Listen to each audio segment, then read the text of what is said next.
Can you feel that? Can you smell that in the air? Pollen on its way out. Championship season on its way in to Lakeside Drive. The first time since 2015 that we are bringing you the ODAC Men's Lacrosse title game on LHSN. And we got a fantastic one for you today, not only with ODAC implications, national implications as well. It's the 52nd all-time meeting between Generals and Hornets.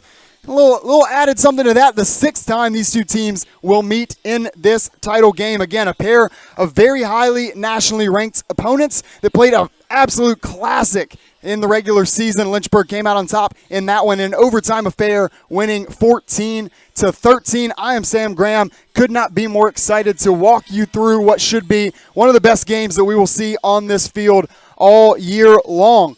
Look at a pair of coaches. We had a great coaching matchup in Lynchburg's last game out against Roanoke. We got another great one here today between head coach Steve Kudelka in his 27th season at the helm of the Hornets program. And on the other side for Washington and Lee, it will be Gene McCabe. His resume just the same, speaking for himself. He's got 3 ODAC titles coming into today. He'll be looking for number 4 at the end of this set of 60 minutes. Take a look at our players to watch as well for each side. For Lynchburg, who else than Tyler Hadley? He had a fantastic outing the last time these two teams played, tying a career-high 22 saves between the posts. And last time out against Roanoke, he really came through, especially in that fourth quarter, making several critical saves on his way to a total of 17. On the other side, who else than Hillis Burns? He leads Washington and Lee in scoring this year, in goal scoring, I should say, because they have quite the tandem in himself and Hudson Picorni, and they will be on full display here.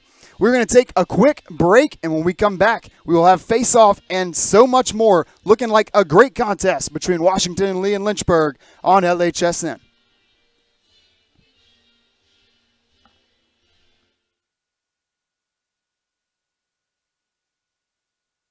Want to have some outdoor adventures while getting a degree at the same time? At the University of Lynchburg, we have an on-campus zipline and rope course. Plus, we offer adventure trips that cost less than a cup of coffee. And did I mention our beautiful scenery? We're a university for students looking for something more than just books. Welcome to your new adventure experience.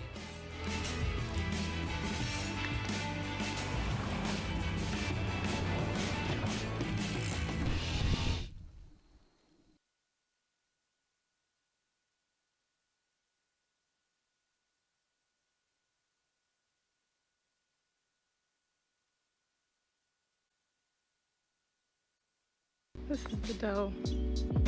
It's wicked cute. It's always so pretty.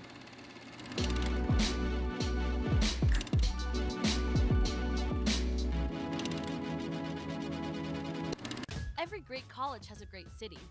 For Lynchburg, we are near urban areas with lots of restaurants, shopping, and events. Plus, we are one of the top schools in the area.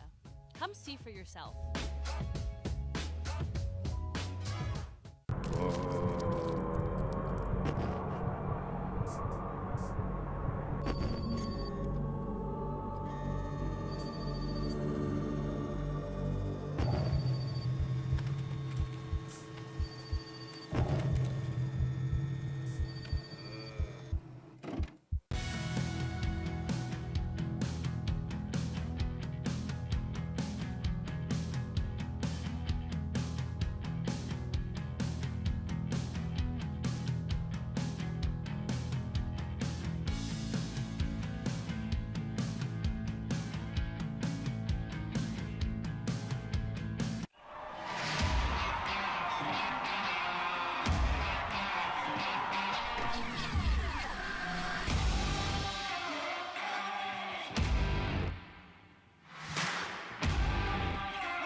Lynchburg is all about you, your ideas, and your goals.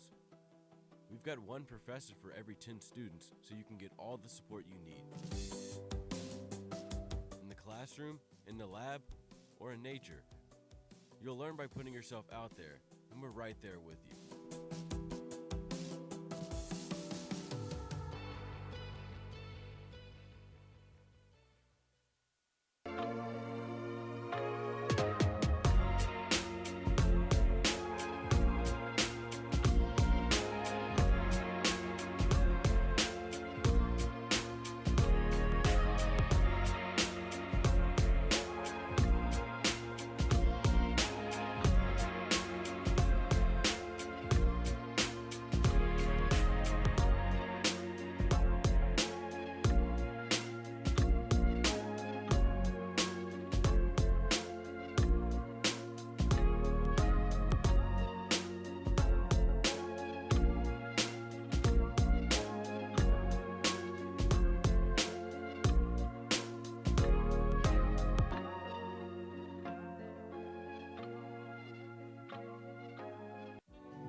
I wanted to be a physical therapist probably starting about halfway through college. I love the concept that exercise is medicine. You know, we're starting to discover that exercise really can remedy many of the things that we thought that only surgery or only drugs could remedy in the past. When the student comes here, it's because we believe in them, it's because we want them here, it's because we believe they'll be successful. The faculty here are devoted to their development, not only academically but also professionally. We're not so inundated with things that we don't have time to make students one of our highest priorities. We have your back. We're gonna help you through that. If you're willing to work, then we're willing to put the work into it and the effort to help you succeed.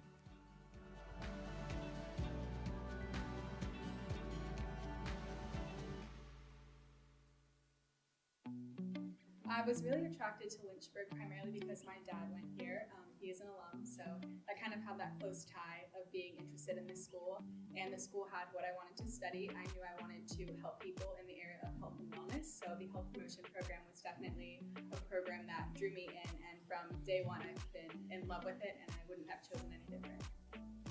I have never had better professors or teachers in my life, and I think here at the University of Lynchburg, the professors definitely care about their students, especially in the health promotion department. These professors want you to be educated, want you to have the experience, and just want you to feel confident going into your career path following your collegiate education. You just feel like you're cared for here and that you matter, and that no matter what, at the end of the day, you're going to be successful, and the people here really want to be here, and everyone has a purpose, and it's just a great environment to be in. Be ready for anything, okay? Want to have some outdoor adventures while getting a degree at the same time? At the University of Lynchburg, we have an on-campus zip line and road course. Plus, we offer adventure trips that cost less than a cup of coffee. And did I mention our beautiful scenery? We're a university for students looking for something more than just books. Welcome to your new adventure experience.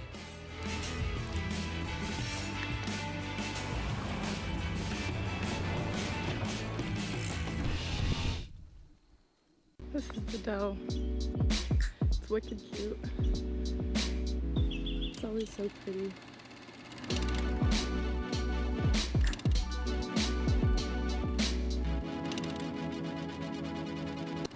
Every great college has a great city.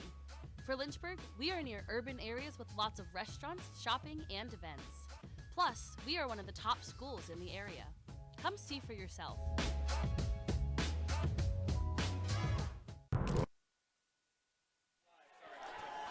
Lynchburg making its 9th straight appearance to the big one, the ODAC men's lacrosse title game. Washington and Lee back in this game for the first time in 2 years. And for Lynchburg, getting past Roanoke earlier this week, that's how they booked their ticket in. And then a big win over Hampton-Sydney in the regular season finale. That is what ultimately earned them the #1 seed, which they have used to cash in on their first host job of this title game in 8 years. On the other side, Washington and Lee had to win 2 to get into this game, so this will be their 3rd game in the last 5 days. but they've won 9 straight coming into this game, their longest streak since 2021, and have not had a whole lot of trouble getting to this point, to this title game, outscoring their first 2 opponents 38-12, including a very impressive 16-4 victory over Hampton-Sydney in the semifinal. WNL will be searching for their 10th title in program history. On the other side, Lynchburg looking for championship number 10, all 10 of those under head coach Steve Kudelka. Now, I mentioned today we got a pair of very highly touted rosters here. Number 11 in the nation for Lynchburg coming in, number 9 for Washington and Lee. Played that thriller of a game in the regular season. Don't expect any reason why we won't see just as good of a game today. Would not even be surprised if this one goes into overtime too. But again, for Washington and Lee, from a statistical perspective, you're not going to find a whole lot that the Generals don't excel in. Lynchburg, very much a team-oriented group. You know, it's not really one name that's going to jump off the field in the scoring department, even on the defensive side, other than maybe Chris Darminio. Certainly we'll call his name a lot, but it's going to be a balanced attack from Lynchburg. And Washington Lee on the other side, plenty of capable scorers, one of the best offenses in the nation. And we are underway here, the 2023 ODAC Men's Lacrosse title game, and there will be number 3, Chris Darminio. He'll scoop up the first ground ball off the faceoff and earn the victory for Lynchburg, who will look to clear and set up on offense. It's Dom Zingo with it right now. Made a big play to clinch the victory over Roanoke a couple of days ago, intercepting a pass kind of with his back against the wall and then running out the clock to secure the 2-point victory for Lynchburg, sending them again to their 9th straight title game appearance. It's Jake Rust with it now. He looks to probe, working to his right. Not a whole lot doing. Flips it over now. Dylan Wolf. He had a big game against Roanoke. A couple big celebrations as well. Riley Mitchell going to try that right side now. Again, doesn't find anything. He passes off to Russ. Russ going to work off the Mitchell screen. Still nothing doing. Quality defense from Washington and Lee early on. Russ' shot is going to go wide. It's been a little bit of trouble for Jake Rust on the offensive side the past couple of games. That's now 0 of 7 over the past 3. Second opportunity on this possession is going to come from Riley Hastings. Hastings, one of a fantastic group of freshmen for this Lynchburg squad, leads the team in scoring, reigning ODAC Offensive Player of the Week, but he misfires there. Now Riley Mitchell, third shot for the Hornets, also off the mark. Had some go left, had some go right. Still goose egg on the board, about 90 seconds on a hot May afternoon. Hastings' shot this time will go high. Lynchburg prolonging its opening possession, though. 40 seconds on the shot clock. Lynchburg, one of the most patient offenses in the country. Again, Russ will try. 0 for 2 start early on for him. Ground ball sneaking its way towards midfield. Going to be kicked back over to the Washington and Lee side, where it will be picked up by Elliott Cohen. Lynchburg trying to set up on offense for the first time. But how about Riley Mitchell on the defensive end? Causes the turnover. Going to try to get out in transition for Lynchburg. Mitchell sets one up. His shot off to far side. Now coming back across. Here comes Washington and Lee. Good pass on the inside, just outside the crease. Going to be pretty hard for Tyler Hadley to stop that one, try as he might. And it is Washington and Lee that strikes first. It's Alex Brown, the junior attackman from Norwalk, Connecticut.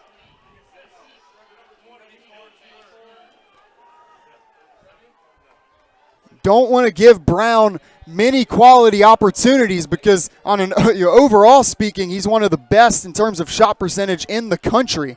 Ranks second in that category. So when you give him one lined up in that close, not going to be a whole lot you're going to be able to do if you're Tyler Hadley. Battle off the face-off here. Hastings in there. Mikey Krause delivers a shot. Plays with a lot of aggression, does Krause. Delivered a couple big shots in that game against Roanoke. It's Washington and Lee that comes out with it. They'll set up again offensively. It's been a transition score, a turnover forced by Riley Mitchell on the offensive side of things for Washington and Lee. Our first time to really get a sense of this offensive set. The good crowd back behind them, packing the track, Dr. Jackie M. Tom's track. Probing, here comes Washington and Lee. Tried to take that shot before he really got all of it was Joey Allen. Wanted to rip that one in there, just popped out of his pocket, out of his control. Darmenio pounces on it, second ground ball of the day. Chip Quinn's going to look to clear it for Lynchburg. He does, now teetering that out of bounds line, keeps his feet. Nearly goes coast to coast with it, and a dangerous pass working back to Riley Hastings. Officials are going to say Hastings stepped on the out of bounds line. Coach Kudelka not agree with that call. Hastings had to go up to make the grab. I guess when he landed, just had that back heel on the line. Nevertheless, here comes Washington and Lee again offensively. Lynchburg with a pair of stops in their true offensive set pieces so far. That's good defense out high from Henry Merendon. Four-year contributor for Lynchburg, having another fantastic season this year. Sister Ellie played on the women's team. Here's another shot, goes low, and Hadley has his 18th save of this tournament. Shot comes from Will Schnorr. He'll be the tallest player on the field today, standing at an impressive 6'8". A good frame to boot. There's Cole Nestor coming out of the fray there as Schnorr tried to challenge him. Now Mitchell sets up the offense for Lynchburg. Voigt, that one's going to go high as well. Slow start offensively for Lynchburg. One of the highest shooting percentage teams in all of Division III. Yet to find the back of the net. Jake Russ, third attempt, also goes high.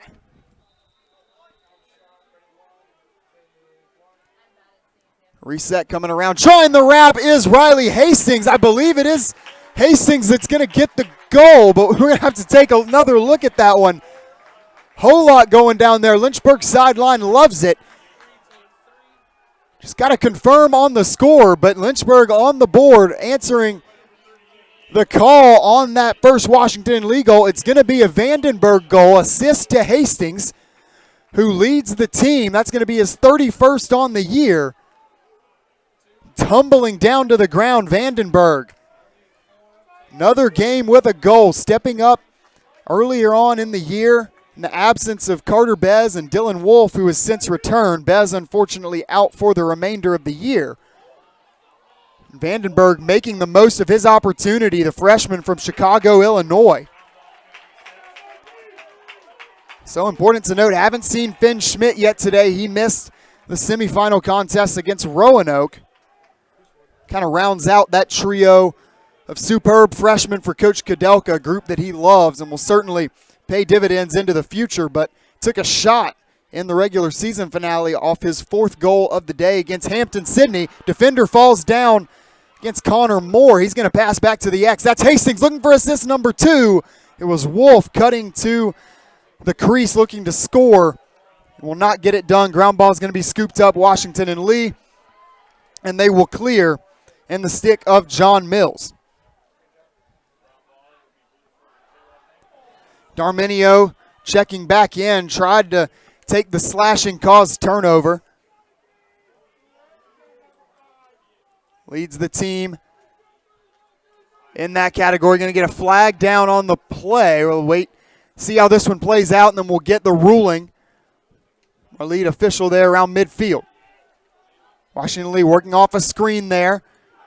It's our player to watch. Hillis Burns leads the team in goals. He's got another one there. Collides, looks like with Connor Moore in the aftermath. That is a tough goal from Hillis Burns and a quick 2-1 advantage for Washington and Lee. So far, it's either been Lynchburg forces a caused turnover or Washington and Lee comes up with a goal. Take a look at it again. Burns, the unassisted goal here, working to his left, sandwiched between a pair of Lynchburg defenders. He makes it happen nonetheless. Want to note that Yellow marker down on the last play did not result in anybody heading over to the penalty mark. How about the effort there? Mikey Kraus leaping, opportunity to save that ball before it goes out of bounds, and Riley Hastings tracking it down. Great teamwork there from Lynchburg, who just about wasted an offensive opportunity. Coming up on first 7 minutes gone by. 2-1 Washington and Lee advantage. Can't say Lynchburg hasn't gotten opportunities. 9 shots to W&L's 3. She's only been able to cash in on 1 so far. Russ got it now. 0 for 3 start for him. Make it 0 for 4 off the post. Battling for the ground ball was Vandenberg, but it will be scooped up instead by Boots Lackey. One of the best names in all of ODAC men's lacrosse. That's saying something. Washington Lee got a couple of stellar names just on their own roster.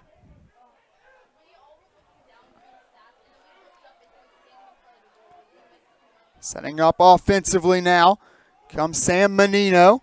He's going to line up a shot. That goes a little bit high. 10-4 shot advantage to Lynchburg about midway through this first quarter. Sam Graham happy to bring you this ODAC title game, the 6th between the Generals and the Hornets. Off to a great start so far. Scoop shot going to bounce off. Looked like the stick of Hadley. Should stay with Washington and Lee. Get a reset of the shot clock back to 60. Will be W&L putting it back into play. It's Hudson Picorni. He's broken a pair of team records, single season records for Washington Lee this year, but going to be a turnover on this particular possession. He's got 94 points on the year. Not going to find 95 on that possession. Trying to go coast to coast. Here comes Lynchburg, and they got it. R.J. Barnes, coast to coast, and we're knotted up at 2.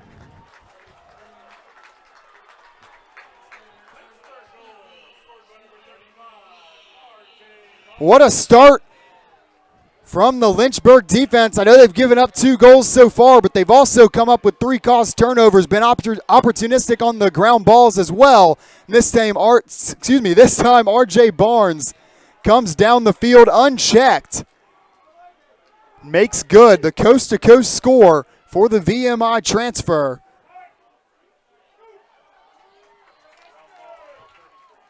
Senior out of Chantilly, Virginia. Big play for Lynchburg.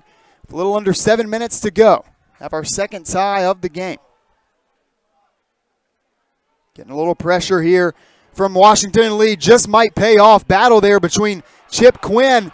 Great move from Quinn to come up with the ball, but W&L is going to be awarded possession. Little too much aggression there from number 34 in white. Collides with an opposing general there.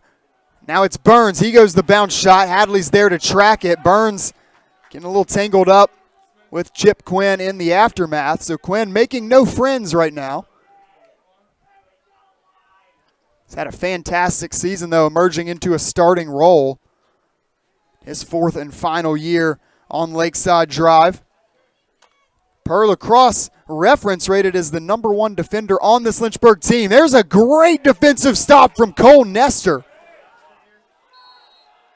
That one's not going to go down in the stat sheet, but great effort from Cole Nestor. Another great Lynchburg defender. Gets his stick there wedged. What otherwise would have been another great look at the goal for Washington and Lee, in close just outside the crease. Generals retain possession.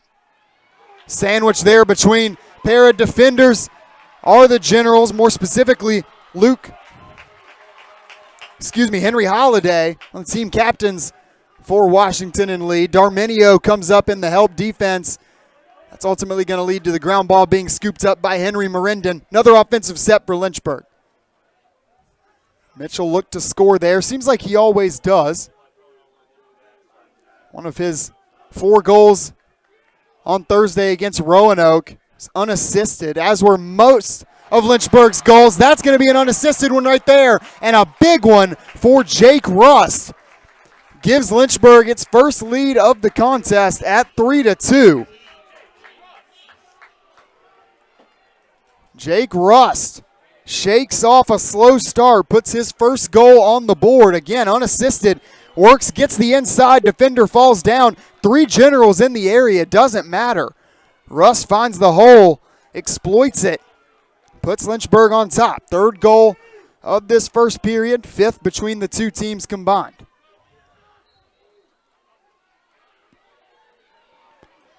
Lynchburg in its last 3 regular season games had a pretty easy go of things, outscoring opponents 62-9. Has not been the case in the outset of this game, nor in the semifinals against Roanoke. The Roanoke game going practically down to the final whistle. So far, a highly contested back and forth game in this one, though it is Lynchburg with the offensive possession. They've scored back-to-back goals. Hastings wrapping around, thought about scoring, goes to the opposite hand. Tough shot there. Battle for the loose ball. Washington Lee trying to scoop it up. Jed Heald thought he had it, loses it out of bounds. Lynchburg catches a break, remains on offense. Moore hits the deck there, gets back up on his feet. Swings over to Gabe Menchaca, some of the second unit offensively out on the field now for Lynchburg. Menchaca loses it on the turf, battle for it. Who's going to pick it up off the carpet? It will be Washington and Lee. Harris Hubbard scoops it up, top defender for Washington and Lee. Now shaking free of a defender on the offensive side, Boots Lackey.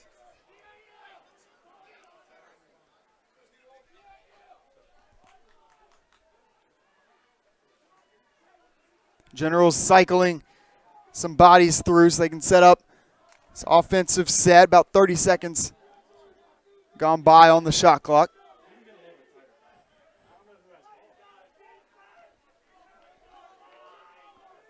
Top right now, it's Menino. That's a shot in the early going of this one. Did not score on it. Breaks towards the goal here. Works it along the near goal line. Back to Burns.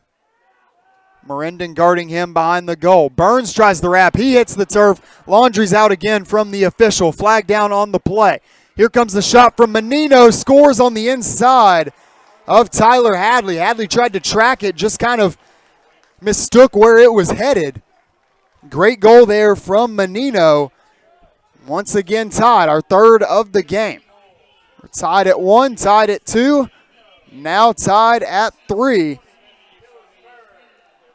Hillis Burns with the assist. Mentioned he's the leading goal scorer.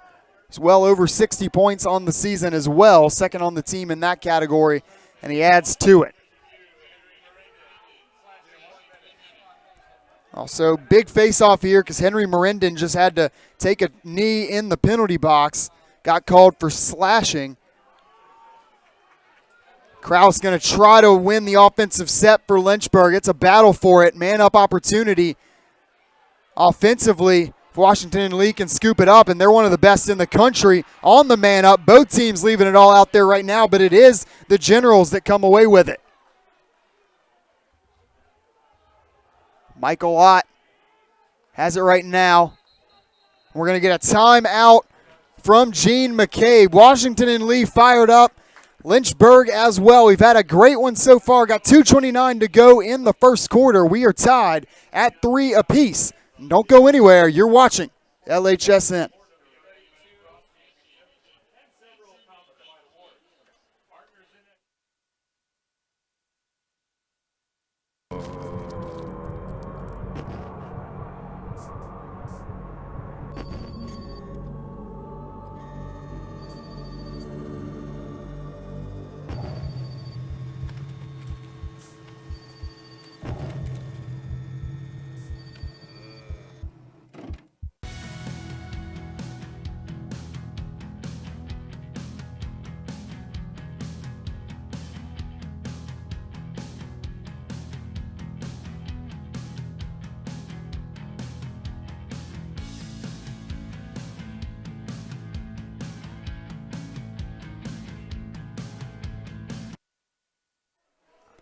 Welcome back on a hot May afternoon.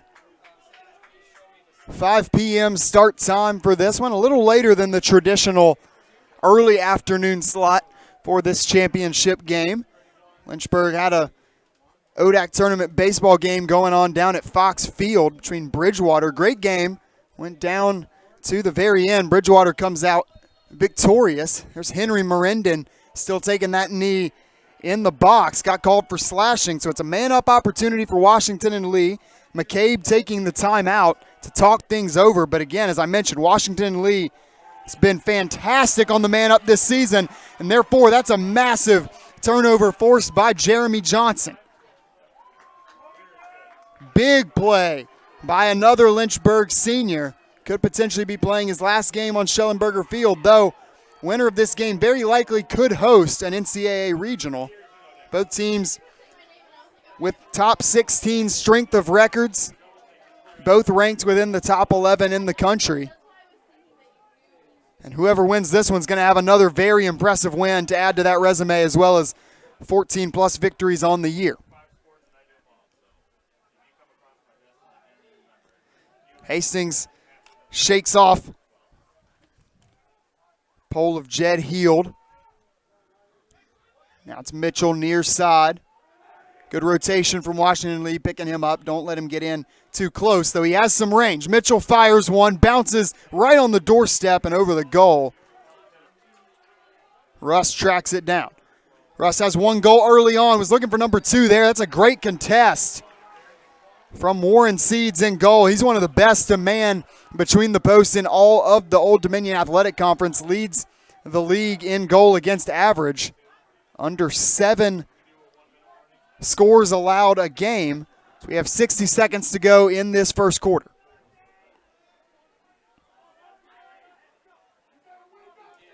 It's going to be the first official save recorded for Seeds in goal, although Lynchburg's gotten up 14 shots.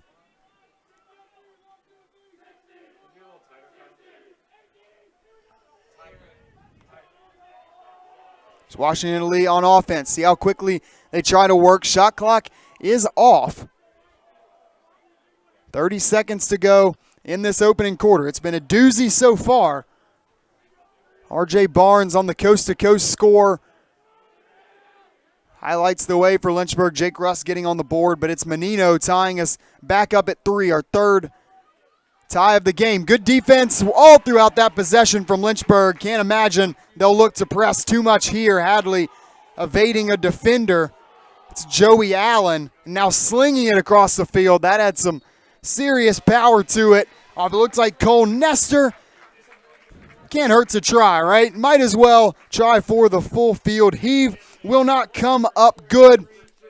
And that means our score will hold at 3-3 through the first set of 15. Got a quick break, and we will have the second quarter for you in just a few moments on LHSN.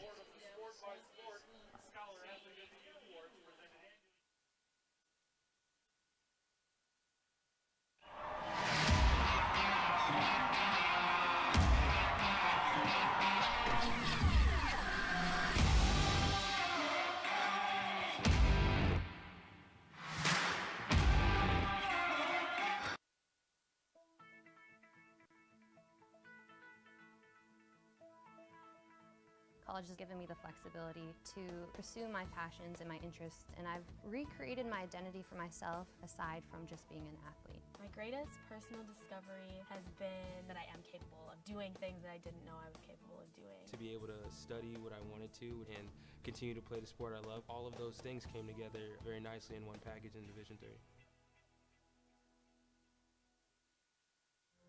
Football has taught me a lot throughout my life. It's definitely had a huge imprint on who I am as a person. Competing at a Division III level created that opportunity for me to go to college.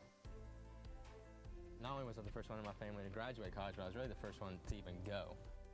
Being the first one, I'm breaking that cycle, and now that I've graduated, I'm not sure what's the next step, but I know I have a lot of doors open.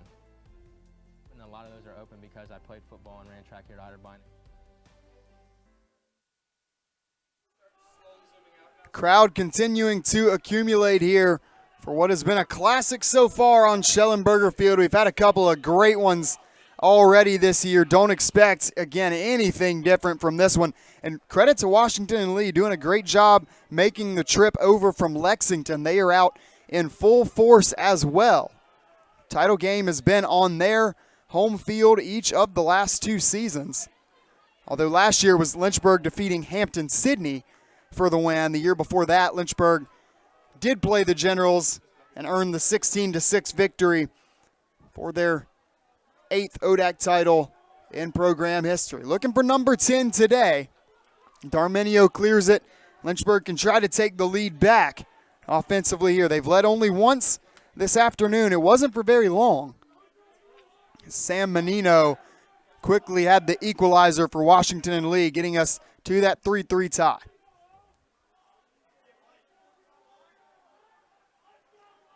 Hastings switching places with Grant Voigt. Voigt lines one up for Mitchell.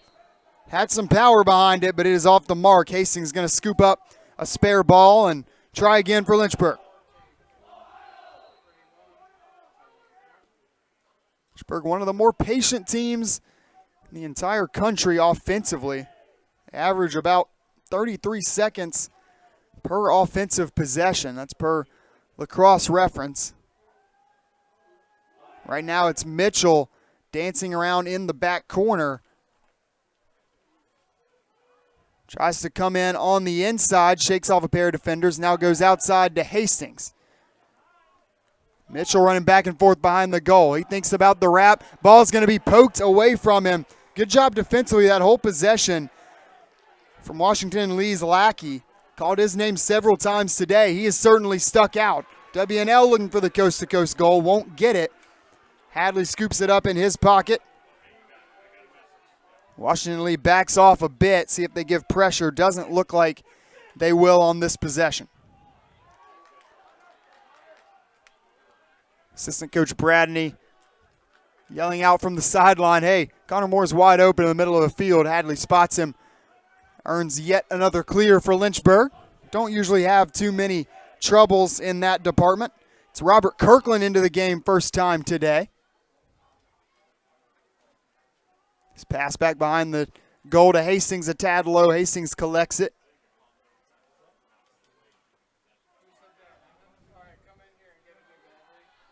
Primary orchestrator on the year is Hastings. Got an assist today. It's Ian McCarthy right now. Only Hornets to play in every game this season.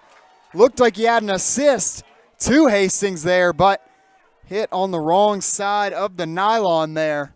Saw the net move, got excited, but Riley Hastings going to be denied by the outside of the net.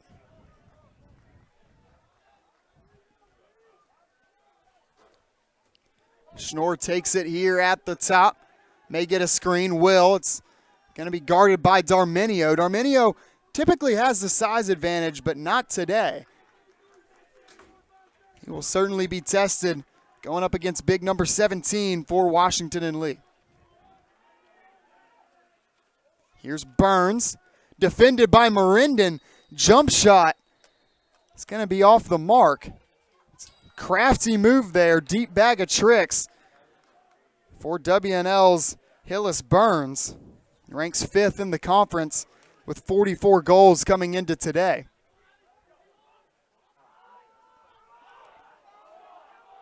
Has an assist today as well as 22nd of the year for a total of 66 points. Flag down again, 3rd time today.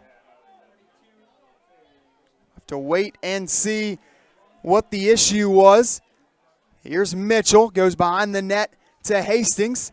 Hastings, middle of the field. Russ would have had a little bit of space. He's unable to track down the ball. We'll get a ruling on what that penalty marker is all about.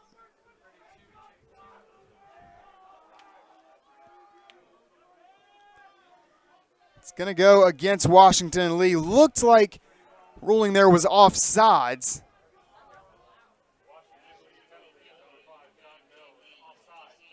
Yeah, it will be offsides going against John Mills. So Mills will jog back over closer to us here in the press box.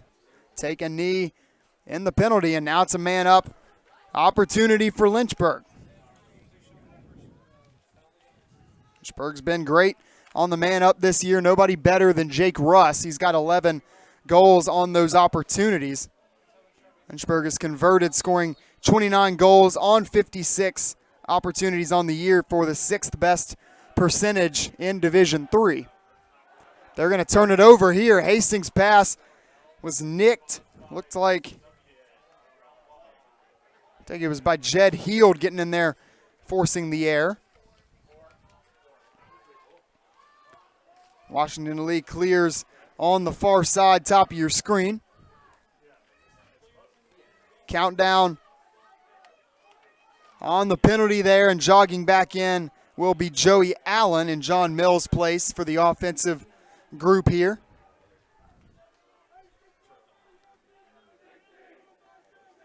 Allen's got it now, swings over to Menino. Menino back over to Elliott. Elliott takes a shove, shakes it off. Yeah, Barnes going to get flagged for that one. Looked like he fully extended, pushing off against the man he's guarding. So Washington Lee likely going to get another man-up opportunity once this play reaches its conclusion.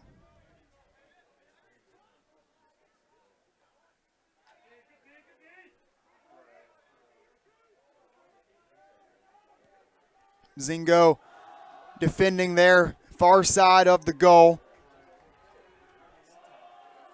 Defending against Hudson Picorni, leading point scorer for the Generals. Got a decent look at it there. Hits the turf as the shot clock hits 0.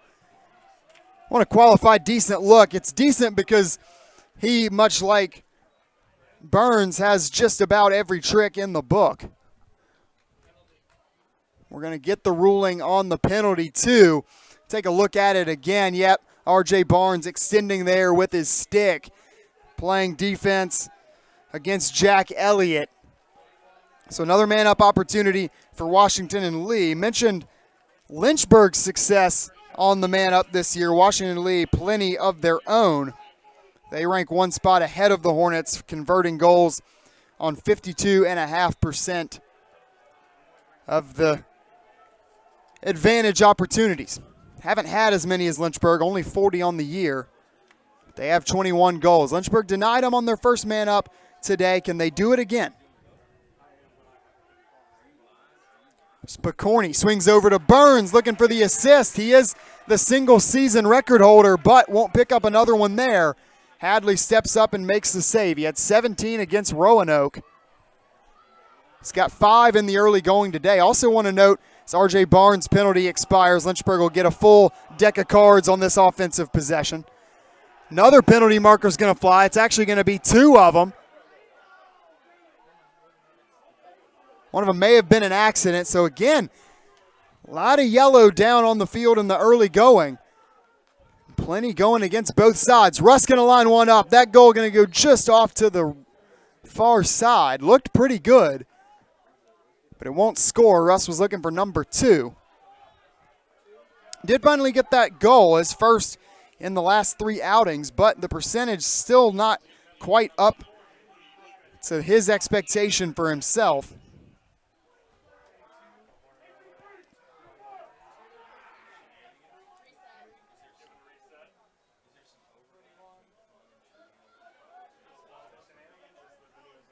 Doesn't look like we are going to have man-up opportunity here in fractions. Well, no, I am corrected. Taking a knee in the box finally. It's Washington Lee's number 40, Henry Holliday, team captain. One of several. Here's Mitchell. He lines one up. That's going to be calmly saved. Second one of the day by Seeds in goal. April 24th's ODAC Defensive Player of the Week. Jogging on again for Lynchburg is Luke Meadows. Goal in each of his last 2 outings, including very important second half goal in the Roanoke game. Man up is over. That was a short one, just 30 seconds for Washington and Lee.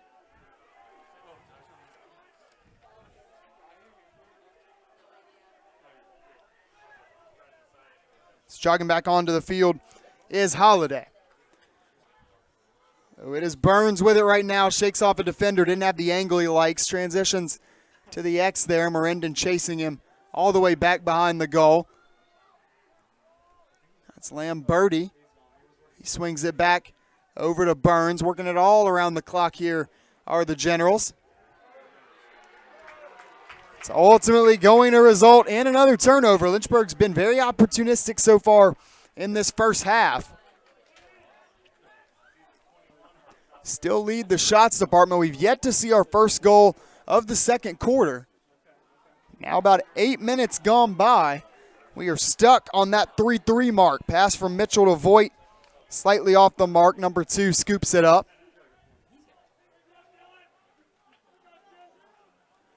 Voigt jogs the possession into play. Now Mitchell there at the top. Most plays start either with Mitchell in that general spot or Hastings back behind the goal.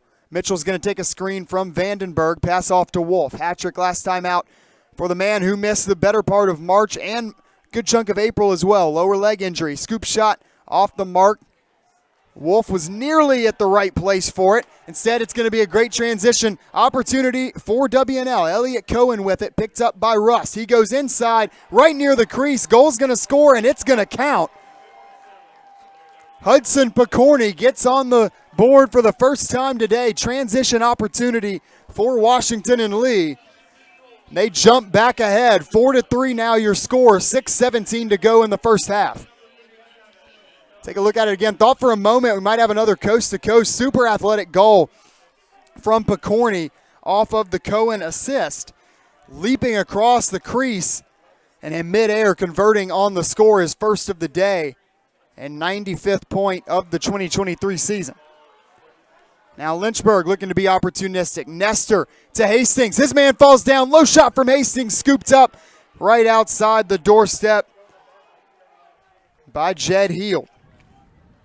That's a pretty good opportunity for Lynchburg. They tried to work quickly. Hastings taking the spin move. His opponent hits the deck. Just unable to convert on the score. So here's the team in blue nursing a 1-goal lead. Under 6 minutes to go in the first half. Game has never seen greater than a 1-goal disparity.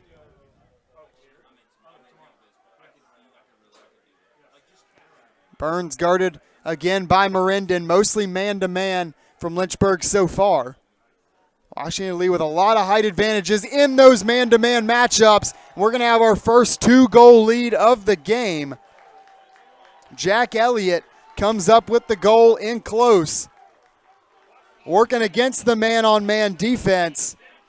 He wins that particular individual matchup. Going to be credited with the goal. Generals have done a good job getting in close all game long. That's a really tough shot. May have put it between the legs of Hadley.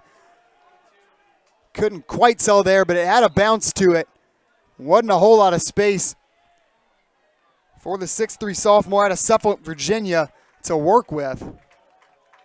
Crafty little goal. Washington Lee leads 5-3.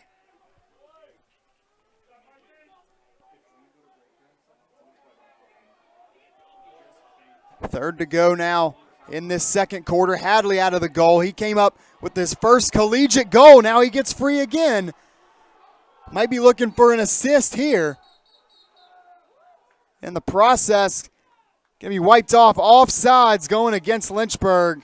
Ball swings back over to WNL, and now Hadley's going to have to hurry back across the field.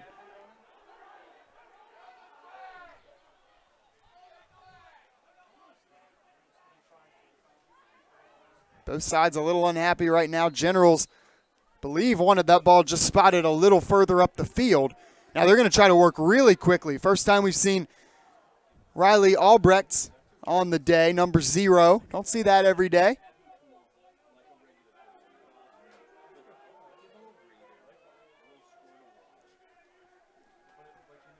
Albrecht jogs off. Now it's Schnorr with it. Rotates behind the goal. Picked up. Can't tell. Look, picked up by Meadows. Big size advantage for Schnorr, but he's going to throw it away. Battle for the ground ball. Quinn had it originally. Now scooping it up and trying to run with it is Meadows. Good stick check to poke that one away. Washington Lee earns it right back.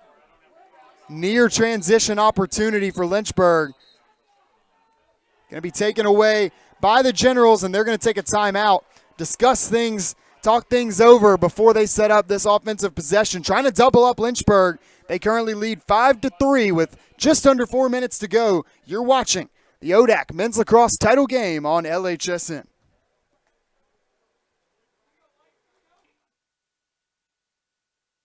I learned a lot of valuable lessons playing college football. I never thought about the health benefits of exercise until I actually started to talk to coaches in college. It's not only just for performance, it's for life. My coaches instilled the importance of well-being, not only building up strength, mental health, getting enough sleep, eating properly is all what it is to be healthy. I decided that I want to go in a personal trainer and share my knowledge that I obtained in college about physical and mental well-being.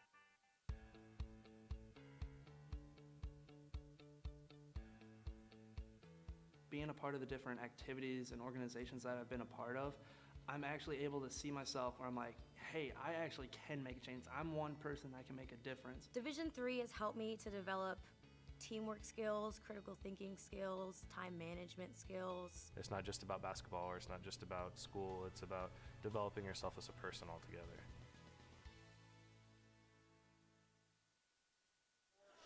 .359 to go, first half. Washington Lee jumps out to the largest lead of the afternoon at 5-3. The setting sun on Shellenberger Field. Large crowd is now accumulated on the track. Lynchburg trying to give them something to cheer about, but Washington and Lee coming out of that timeout. Have to imagine Coach Gene McCabe drew up something solid for his offense. Washington Lee commanding this game in the early going. Better part of this first half. The score's been close for the most part, but it's just kind of felt from start to current that the team wearing blues had just a slight edge, and now they have the 2-goal advantage in the scoring column as well. Interesting to note, despite Lynchburg winning that regular season matchup, Generals certainly outplayed the Hornets in many of the statistical categories, outshot them by a wide margin, won the turnover battle by a wide margin. Lynchburg just sticks with it, holds off a WNL comeback attempt in the second half as Tyler Hadley holds off WNL's 6th goal of the afternoon there, makes his 5th save. Actually, excuse me, I believe that'll be his 6th. Though I'm not sure it'll actually go down as a shot. Maybe we'll give cause turnover there to number 0 in goal. Gets his big wide pocket in between WNL pass. Here's Lynchburg again offensively, but yeah, as I was saying, big 6-0 run in the second half from Washington Lee to put themselves back in that game with Lynchburg, but then of course Mitchell taking the assist from Rust, forced overtime, and the two of them ran it back just roughly 60 seconds into the extra period. Mitchell with the game winner. Wolf's first shot, to my recollection, goes high and far. Lynchburg retains possession. Hastings behind the goal right now. He's going to try to wrap around. Good defense, nothing doing. Jed Heald's had that goal line kind of on lock. Not a whole lot has been set up coming from the X for Lynchburg. Play comes in, just 8 seconds left on the shot clock. Playbook is shrinking.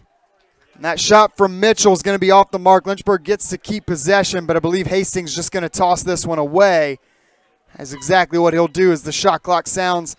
And a good Generals defensive possession is going to earn them another offensive set, as long as they're able to clear. But that's almost a given with the Generals on the season, clearing about 90% of the time. Add that to the list of things that Washington Lee excels at in the national landscape. Plenty of top 25 marks across a barrage of statistical categories. Right now, the only one that matters is that those big numbers on the scoreboard. 5-3 advantage with less than 90 seconds to go in the second quarter. First half here on LHSN, 2023 ODAC title game.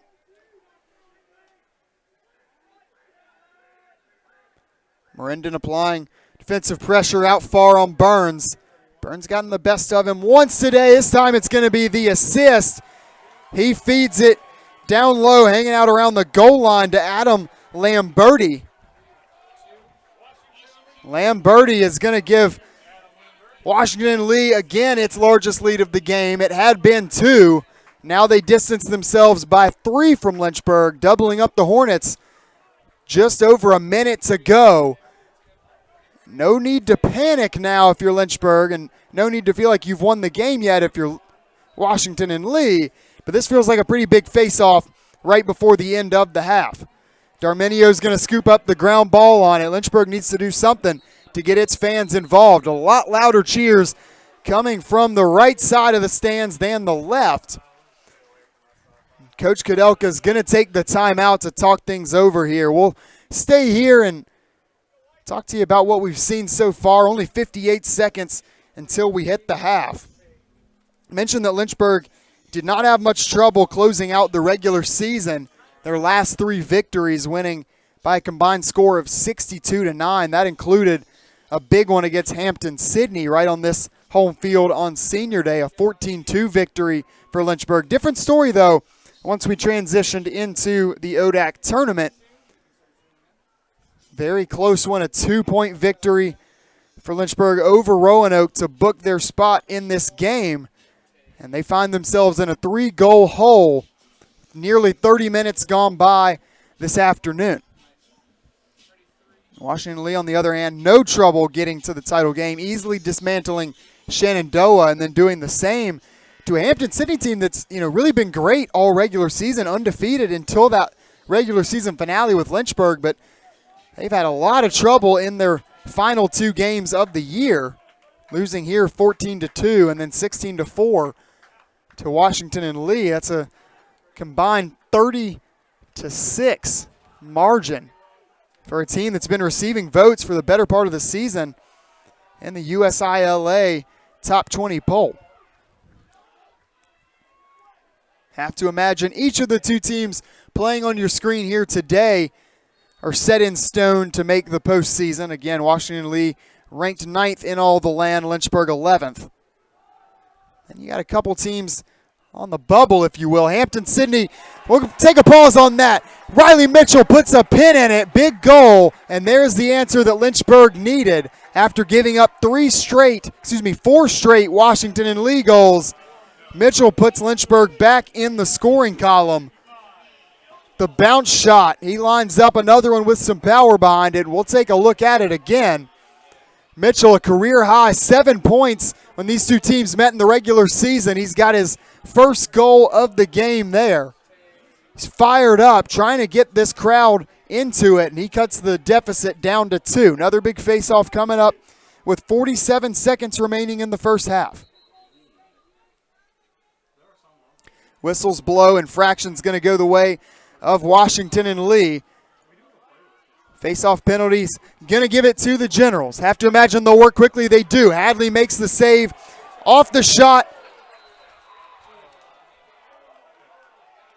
We made the save off the shot from Cohen. Now a little bit of confusion.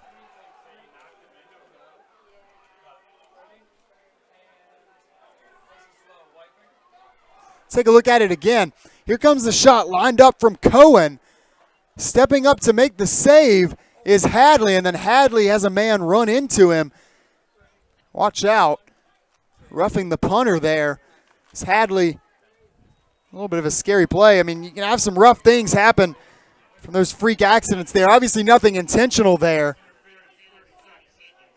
It's going to be an interference call actually going against Mikey Kraus.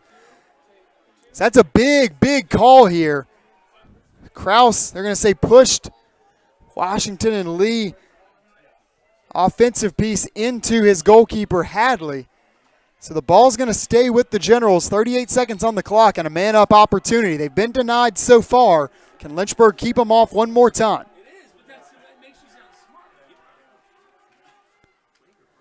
Quality passing here to start the possession. Race to the loose ball. Darminio couldn't beat out Picorni to it. And it's going to stay with Washington and Lee. Coach Kudelka takes another timeout, second of this quarter, to talk things over. We'll take a quick break. 24 seconds left on the clock. Washington and Lee looking for its 7th goal of the game on LHSN.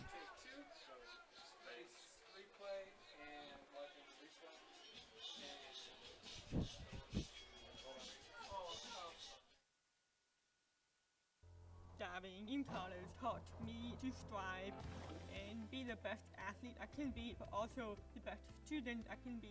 My coaches always made sure that the student comes first, because not everyone's going to become a professional athlete. So they make sure that we will do great in academics. I knew that would only open the door to my future, and I'm really excited to start my dream program for physical therapy.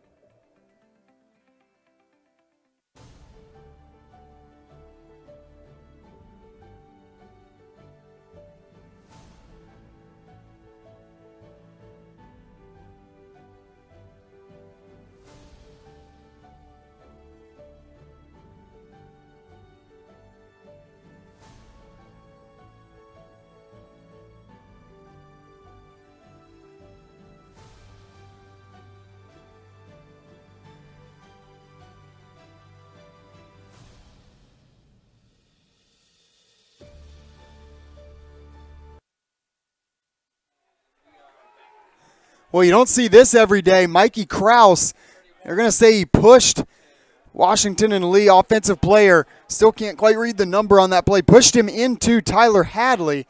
Scary situation there from Hadley with, player's full body weight coming into the front part of his knee. Luckily, he is okay. But it's going to give another man-up opportunity to Washington and Lee. We'll see if this time they can convert on it. Just 10 seconds to go in the first half. Looking for the shot, going to go off wide. 5 seconds to go, 5.8 more specifically. It's going to stay with Washington and Lee. Can Picorni set something up quickly? He's going to run in. Pass off the mark a little high, scooped up by R.J. Barnes. And we will hit the half. Our score stays at 6-4. A scoring outburst from Washington and Lee. They rattled off 4 in a row to get the 6-3 advantage. Riley Mitchell captures a little bit of momentum for Lynchburg going into the break. We got 10 minutes in this halftime, and then what should be a fantastic second half right here on LHSN.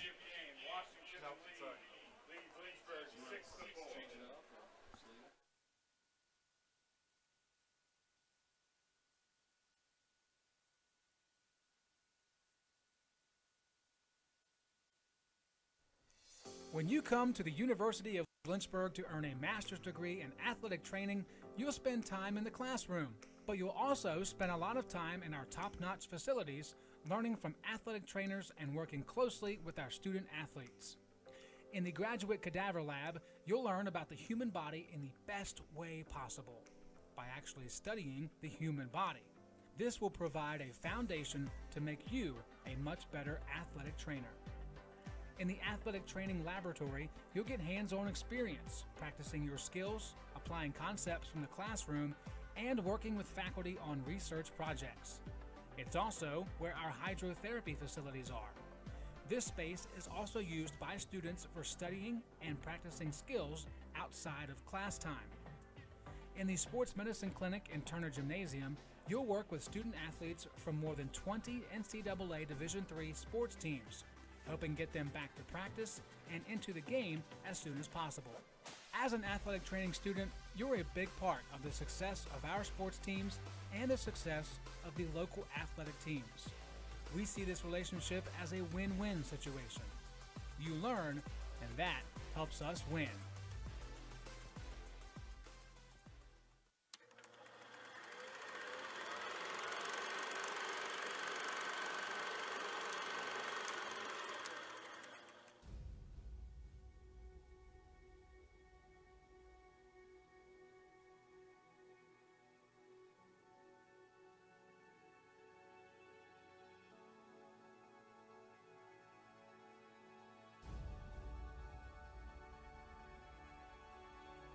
Lynchburg takes home the 2016 crown.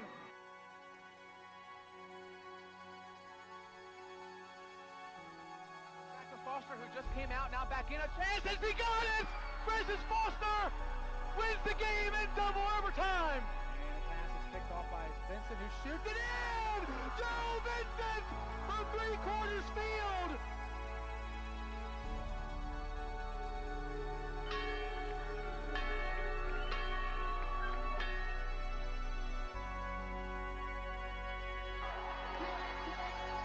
The Hive has spoken, and Lynchburg wins!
Living the dream.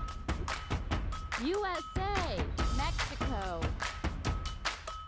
That was so exciting.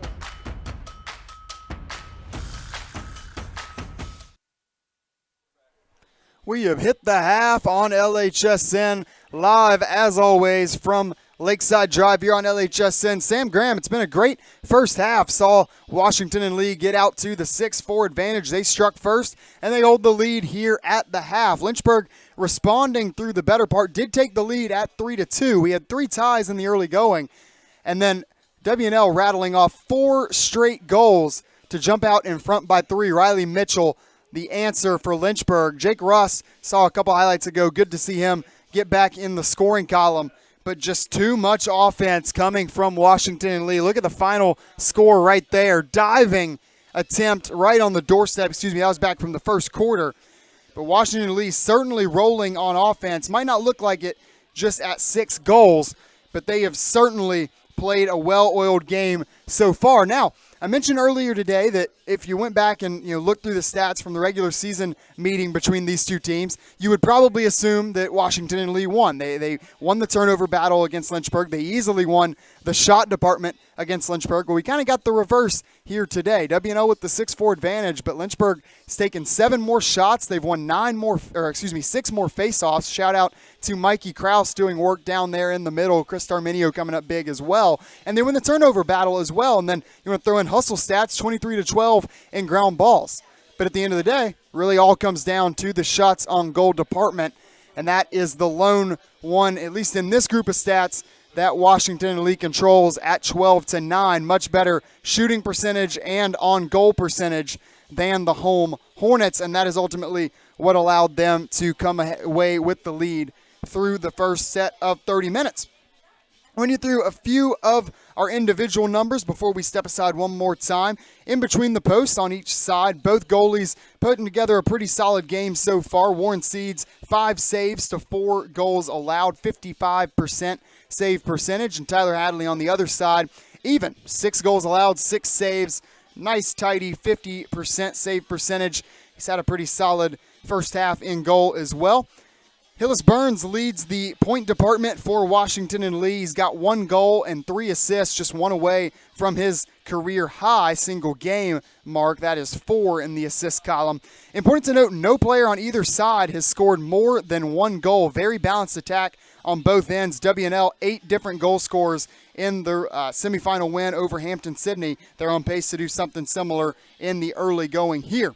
Finally, on the other side for Lynchburg, Riley Mitchell leading the way, 1 goal, 1 assist, though he is just 1 of 7 shooting from the field. And finally, Chip Quinn, a big 2, caused turnovers to lead things defensively for Lynchburg. On the other side, several guys with 1 for Washington and Lee, but nobody has truly emerged as the guy defensively. Certainly a lot more to look forward to through the second half of action. We got Generals, we've got Hornets, and we got an ODAC trophy on the line. 30 minutes to go to see who will be crowned the 2023 ODAC Men's Lacrosse Champion.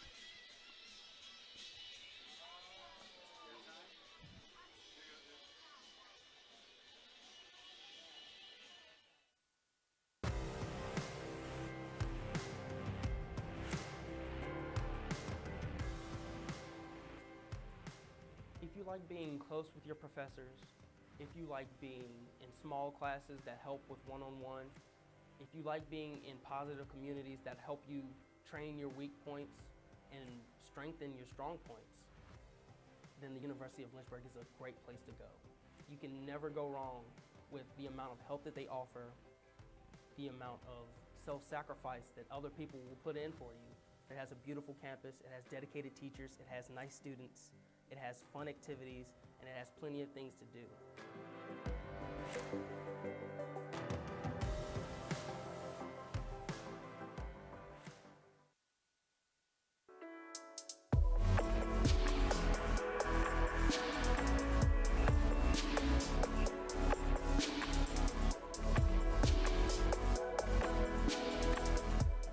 Today's a rough day.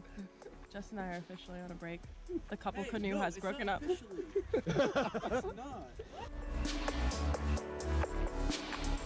How you feeling? Living the dream. Just canoeing. That's the Mexican side behind me. The U.S. is that way. So far, we're all still alive. I really want a peanut butter and jelly sandwich. Woo! We did it! Kind of.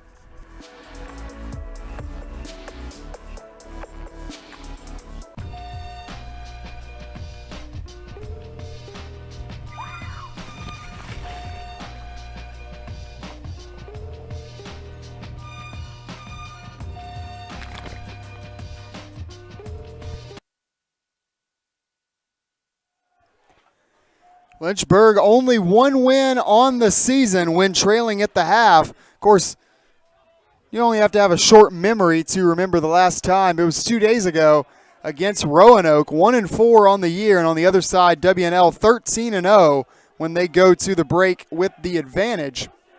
We will see what plays out here through the second set of 30 minutes. Will be Lynchburg earning itself the first offensive possession. Here's Mitchell, only man with multiple points for the Hornets through that first half.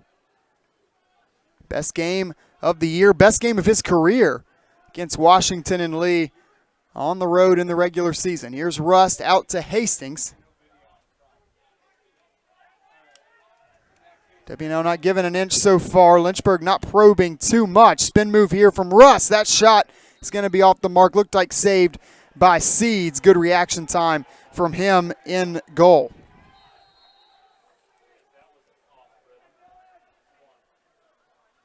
May have been forcing that one a little bit was Jake Rust. Still had a decent bit of time on the shot clock. Have to imagine there's got to be a little bit of frustration for him, but quick order on the other side. W&L back out to a 3-goal lead. That sends the sideline into a frenzy. It's Elliott Cohen putting the ball between the posts, beating Tyler Hadley for the 7th time today. Take a look at it again here in a moment. Maybe not, but Cohen just going coast to coast there, capitalizing, kind of creating that transition offense for Washington and Lee. Kraus going to try to, it's going to be another face-off win for Lynchburg. Darminio, he's been a menace scooping up those ground balls, not only today, throughout his entire career. Applying a little pressure here in the front of the field. Lynchburg's going to be able to beat it with relative ease. Chip Quinn, thumbs up to his goalie, saying, hey, it's never in doubt. No, I wasn't worried. Here's McCarthy back in. They're going to get the first appearance of the day from Finn Schmidt. It's a big lift for Lynchburg if he's able to go anywhere close to 100%. 4 goals his last game out against Hampton-Sydney. Mentioned took a little bit of a shot on that 4th goal and did not make an appearance against Roanoke. Kudelka, Coach Kudelka maybe feeling like his back's up against the wall a little bit at this point. Says it can't hurt. Send in another one of these fantastic freshmen. Here's Hastings. That wrap shot gets away from him. Chasing it is Moore, easily the closest to it. And with 25 seconds on the shot clock, Lynchburg's going to look for a quality shot. Haven't had one really so far in this second half. Small sample size, though. Moore juke step doesn't free him up. Puts McCarthy in motion. Goes isolation now. Elects to pass back behind the goal. 4 seconds left on the shot clock. Ripping one in is Hastings. And then after the whistle, shove coming in against Finn Schmidt. No flag will fly, though.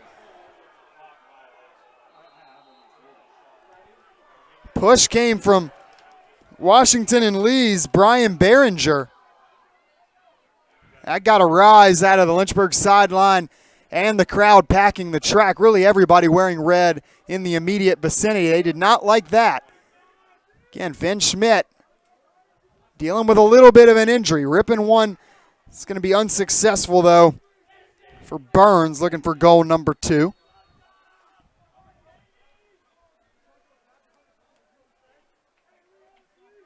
Generals have scored first in each of our 3 quarters so far. They've led for the majority of the game. Looking for number 8. Won't find it there. Picorni scoops it up. Has 1 goal from that first half. He's now, well, it looked like he was going to try the wrap. Instead fires it back out top of the set. And that shot's off wide near side. Sam Menino. 30 seconds on the shot clock now for Washington and Lee as this is turned into a prolonged possession on the offensive side. Good reaction from Tyler Hadley to keep that shot from Michael Ott off the mark. Jogging down the loose ball is Chip Quinn. Won't matter. WNL keeps possession, and they're going to get a reset of the shot clock. Lynchburg defense in a bit of a tough spot here, trailing by 3. Offense has been hard to come by. Washington and Lee racking up the TOP. Time of possession.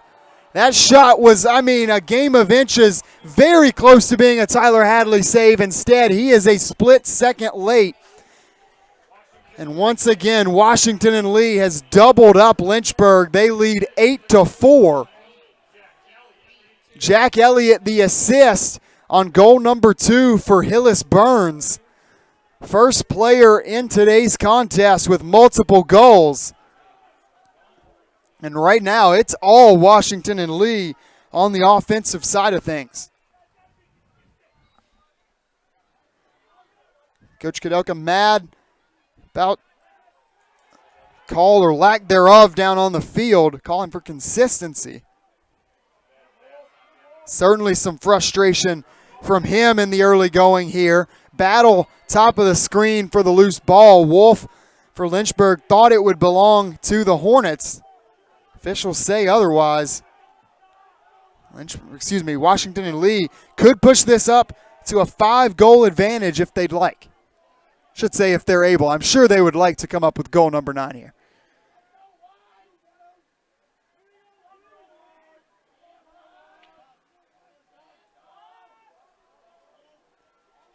Picorni, the X-Man for the Generals. Pressure applied from Zacharias.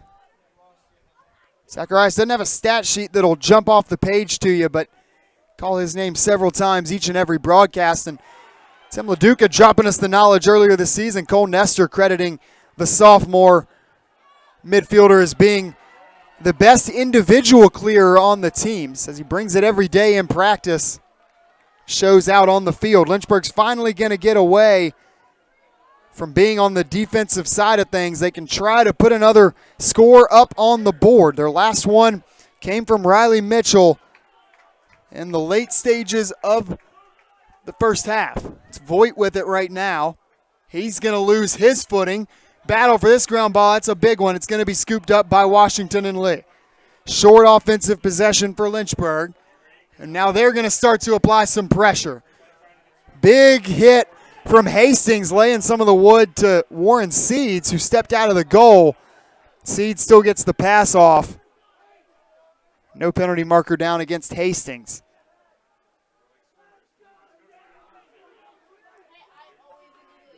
But now it's WNL again setting up offensively. It's Joey Allen with it right now. Thought about a shot, thinks better.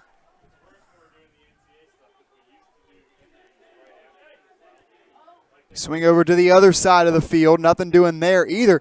Quite a few players losing their footing here on both sides.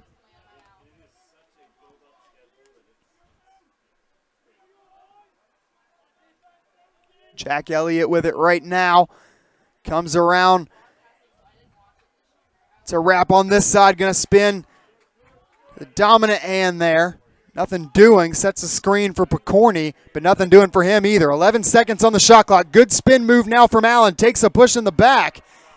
No flags down that I see. Merendon scoops up the ground ball. Big battle for it. Merendon the long stick. Works it back to Hadley, who's out of the goal. Got to have good passing here. He connects to Chip Quinn. Good grit and hustle there from the Lynchburg defense. Merendon taking more than a couple shots after scooping up that ground ball, but he holds on to it. Good pass to Hadley, and Hadley with the surefire pass back out to Quinn.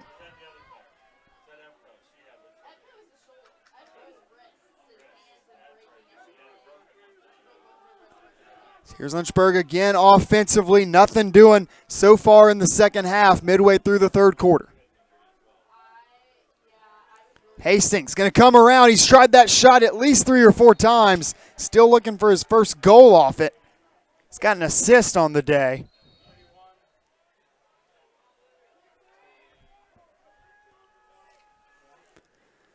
Lynchburg going to have to look for something to give them a spark offensively. Nothing's jumped off the page as looking too much different than what you typically expect from this Lynchburg offense. Been good defense from WNL, to be sure, and they've got a size advantage on many of these individual man-man matchups. Mitchell going to look for one. He's going to get it. Back-to-back goals from Riley Mitchell with a lot of space in between, but nonetheless, Lynchburg back in the scoring column with 6:51 to go in quarter number 3. The lead for WNL back to 3. Mitchell can score from virtually anywhere on the field. Got his 4th hat trick of the year 2 days ago. He's looking for number 5 now. Nice cradle action. Has about 1 foot on his defender in Lackey. That's all he needs. Fires one in there. Lynchburg desperately needed that one. And we turn back to the face-off circle where Lynchburg is having a good day so far. 11-4 advantage in the middle. Kraus is going to look to make it 12-4. Ball's going to bounce back to WNL and then roll out of bounds. Lynchburg ball, they're going to look for back-to-back goals. Big cheer from the Lynchburg faithful on the hustle there. Meadows puts it into play for Lynchburg. It's Moore and McCarthy back in, alongside Gabe Menchaca. Vandenberg still out there. Finn Schmidt checked back in, and Riley Hastings behind the goal round out the 6 offensive players for Lynchburg. Menchaca forced back behind the goal, looking for somebody pass it back out to. He goes up high to Connor Moore. Moore a screen for McCarthy. McCarthy had a slight edge for a second, didn't fire the shot, goes to Menchaca. In decently close. Bounce shot's going to be off the mark. Stays with the Hornets.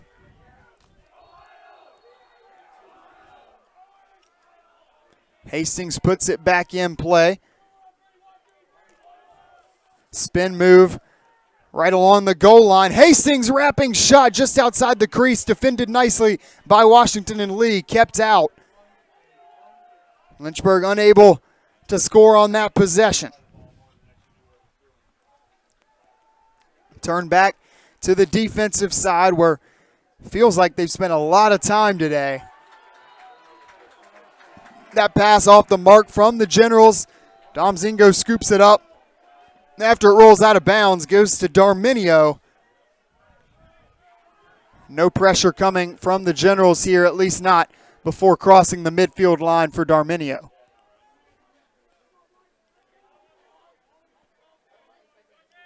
Russ jogs on to take the pass from Voigt. Russ, the leading goal scorer for Lynchburg on the year, add another one. That's number 34. And Lynchburg does not waste time on that possession. They trail by just 2. Jake Rust earns a big cheer from everybody in the building. His second goal of the day. He and Mitchell have 4 of Lynchburg's 6. And there is life on the Lynchburg sideline once more. Take a look at it again. Rust working it the same way Mitchell did, from left to right. Goes to that dominant right hand and puts it up and in. Darminio, he takes the ball off of the faceoff. Another win for Lynchburg. Looks for somebody to pass to, connects with Cole Nestor. Lynchburg's got a little bit of momentum.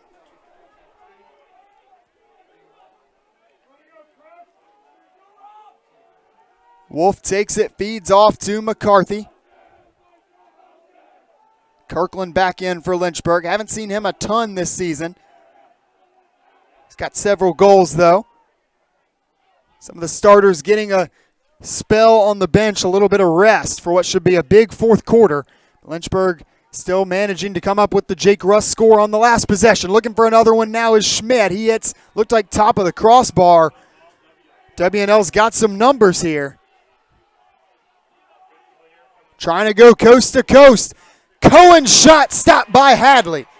Hadley's pass intercepted immediately. Don't blink. You're going to miss some of the action. Scored by Joey Allen off the, well, I shouldn't say off the rebound. Hadley was just trying to get things out of there. And Allen, opportunistic offense, causes the turnover, immediately turns it into a goal. Washington and Lee pushing it back out to a 3-goal advantage.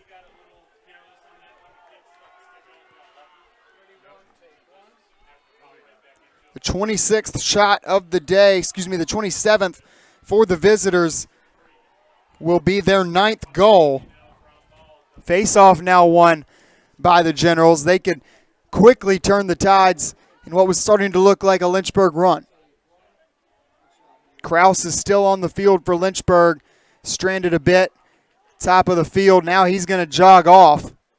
Lynchburg's got to be quick there. WNL doesn't try to take advantage.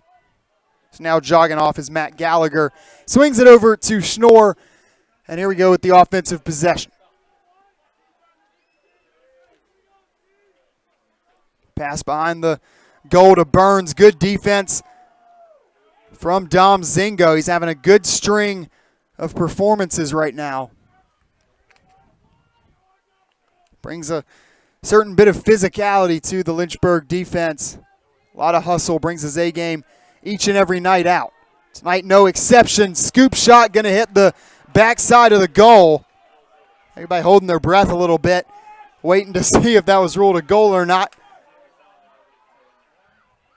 Here Lynchburg clears it. Cole Nestor had a career-high 7 ground balls against Roanoke. He gives off to Mitchell, 2 goals on the afternoon. 10 points now for Riley Mitchell against Washington and Lee this season.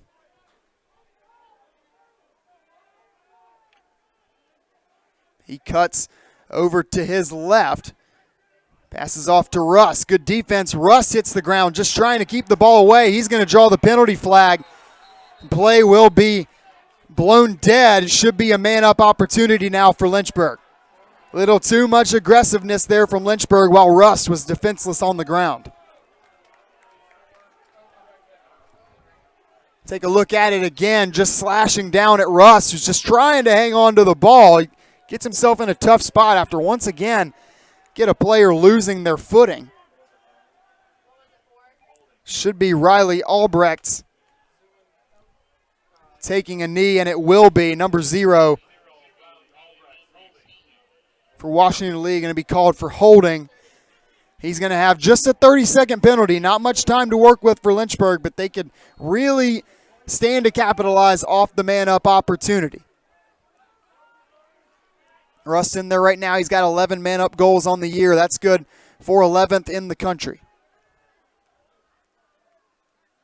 It's Rust with it right now. Now top the key, if you will, to Mitchell. They swing it over one more time. Looked like Charlie Evans, but his shot's off the mark.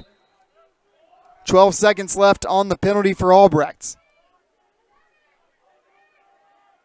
Lynchburg's got to look for something quick. They line up another one, and they'll get it this time. Charlie Evans. If on the first time you don't succeed, try again. Charlie Evans on the board, and Lynchburg back down by 2.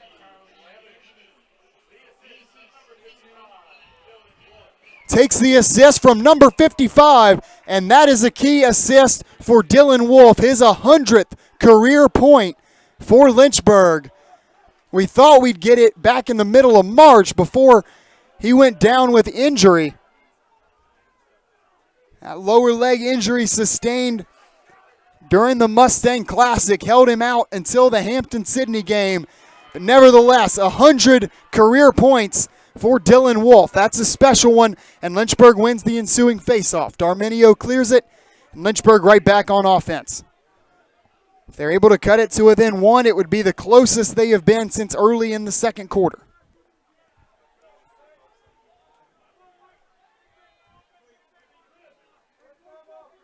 Kirkland and Wolf back on for Lynchburg. Kirkland's got it right now. Thought about the shot. Now works it back behind the net to Hastings. Hastings lowers his shoulder, doesn't create any space. Size disadvantage against WNL's Harris Hubbard. One of their better defenders, one of the best defenders in the ODAC. Hastings certainly had a tough time working against Hubbard for the better part of today. Ground ball scooped up by the Generals. Lynchburg does not get a shot off on this possession. Finn Schmidt giving chase, making life difficult. Now Seeds has it, steps up a bit out of the goal. Leaping up to try and contest that pass was Schmidt. Unable to reach it.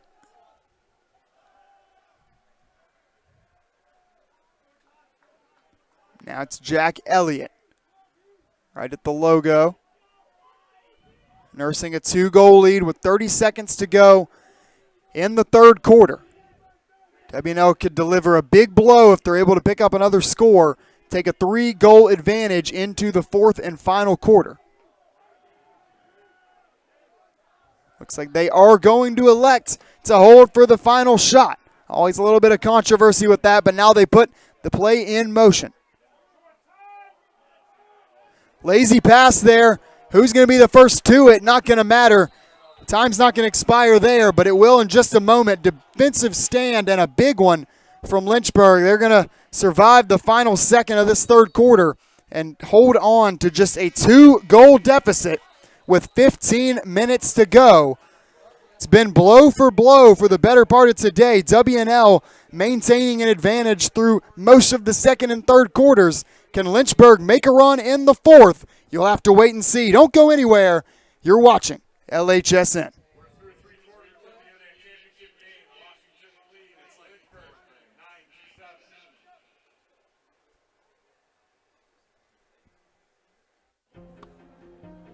I was looking for a school that could provide me with the athletics, academics to pursue my career, a wind symphony to pursue my passion for music, and really have a nice general atmosphere. The professors here are really unique. Their background and their passion for teaching. It's really a place where you can explore. Lynchburg gives you the opportunity to fail, but also get back up in that period of time and learn from your mistakes. I can make these mistakes within the school environment, but also with the support of other friends, and be ready for the real world when you graduate.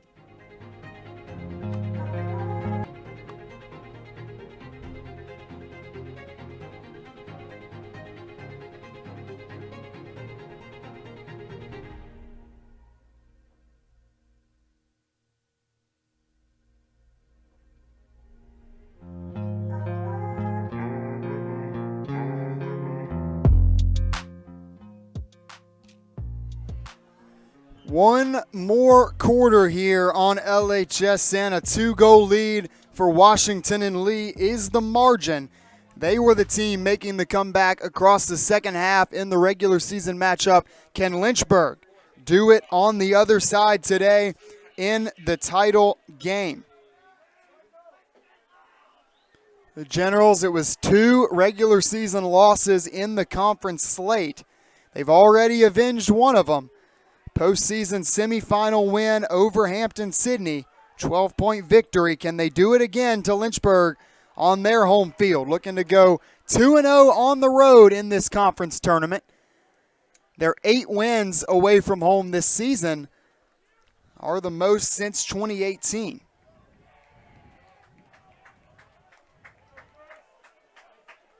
While we're on a roll, WNL just 1 win away from tying the program record for wins in a season. That would be 16. Now they would move into a 6-way tie, with most of those instances coming while Coach McCabe has been at the helm. He has done for Washington and Lee very similar to what Coach Kudelk has done here at Lynchburg. Right now it's the Hornets looking for the goal. Thought that Schmidt had one. We're going to see he does. A little bit of discussion, everybody holding their breath. Finn Schmidt, welcome back to Shellenberger Field. And Lynchburg now trails by just 1.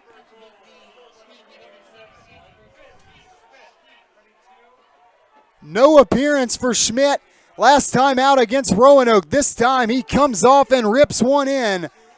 Looks like with the left hand. And Lynchburg trails it 9-8. Putting themselves firmly back in this game. Important to note, they once trailed by 4. Numerous occasions this year, Lynchburg has seen leads slip away. Against Roanoke, they were the comeback warriors, trying to do it again today. Now, Roanoke game, the Maroons led after the first, second, and third quarters. Before a Lynchburg fourth quarter run led them to the 2-goal victory.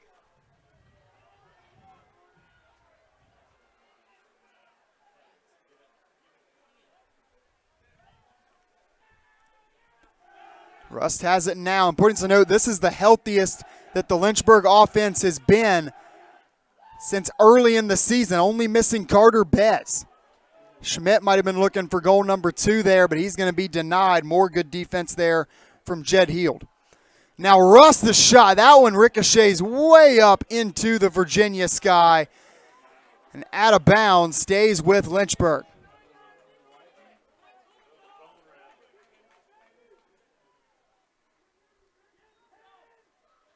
Take a look at it again. Bouncing there off the post and way on up into the sky. Luckily did not bounce up and hit a fan. Mentioned last broadcast, Josiah Martin, assistant coach for Lynchburg in his first year in the coaching realm of the program. He said those balls, they'll bounce. Russ lines up another one, bounces it in, and we are tied for the first time since the second quarter. Lynchburg is right back in it, and that sends the sideline into a frenzy.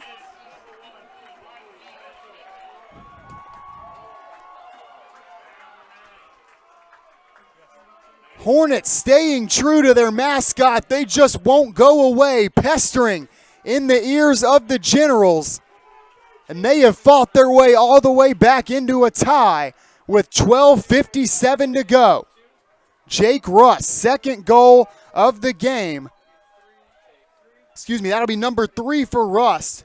A hat trick for the junior. He and Mitchell. 5 of Lynchburg's goals today. Battle on the Lynchburg defensive side of things. The Hornets are going to come up with it. Zingo scoops up the ground ball. All the momentum right now on the Lynchburg half of the field. Trying to keep the fans and students engaged in this game. It's a big packed track back there on Shelley.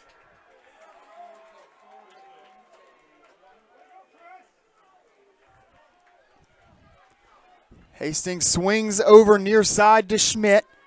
Works back up to McCarthy. A lot of PT today for the senior Ian McCarthy. Been a valuable asset offensively all season long. Vandenberg had a goal earlier, been quiet since. Kirkland in as well. Kirkland shot stopped by Seeds. Schmidt nearly there to poke it right back in, similar to the play late in the third quarter from Washington and Lee. Now the Generals trying to go coast to coast. Number 0, Albrecht fires it into Lynchburg's number 0, but it'll be off the mark. Ball stays on that end with WNL. Generals jog in their offensive pieces in a game that they have only trailed once in, all the way back in the first quarter when it was 3-2. They're trying to retake the lead on this possession. Allen's got it right now. He swings over to, that will be your goal scorer, Jack Elliott. Hesitation, frees himself up. Open space on the offensive side, and Washington and Lee does reclaim the lead with 11 and a half minutes remaining. Take a look at it again. The feed from Allen, the fake left, hesitation, and then with the dominant hand, Elliott creates space for himself. And he is into double figures now for Washington and Lee as well, joining Hillis Burns. They have 2 apiece. Cole Nestor comes out of the fray at the face-off with the ball, awards possession to Lynchburg, who will look for yet another equalizer. We've had 4 ties already. Had 8 ties in the Lynchburg-Roanoke game. So tightly contested battles in the last pair out for Lynchburg. Mitchell thought about that shot. Swings over to Voigt instead. Voigt and Hastings, the 2 behind the goal for Lynchburg. Hastings thought about making a run. He's cut off yet again by guess who? Harris Hubbard. Great defense from him all day on Lynchburg's leading point scorer. Mitchell now took a step. Had just about half of one. Gave him enough space to fire that shot off. Will not find its home. That shot too high from Voigt. No scores from him today. Hastings nearest to it.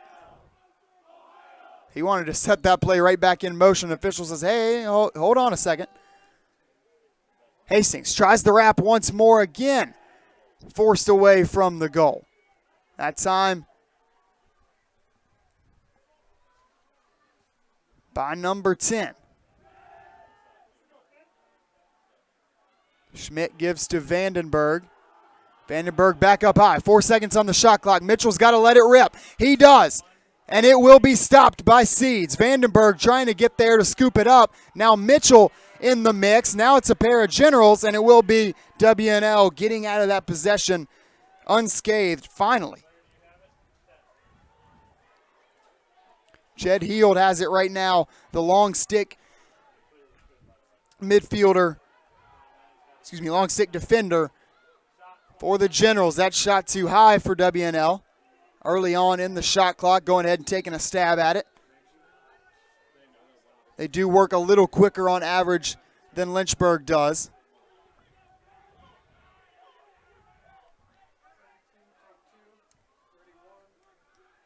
Now it's Allen. He's got some space. Save made by Tyler Hadley.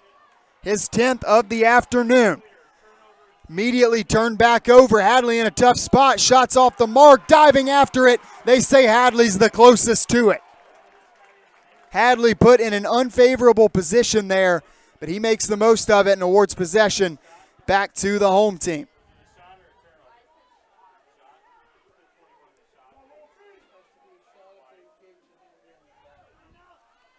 Wolf shakes off his defender and clears it for Lynchburg. Newly minted 100-point scorer for Lynchburg.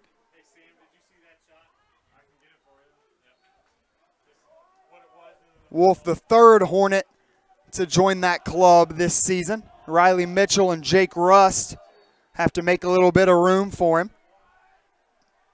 And, of course, Rust, another year on tap on Lakeside Drive, and, of course, not done yet this year. Kirkland's got it now. A lot of playing time for him today as well. A lot of rotation on the offensive side for Lynchburg. McCarthy's got it. Shoots just off the mark a little bit wide right. Got 8.5 minutes to go in this one. A long way to go to the finish line.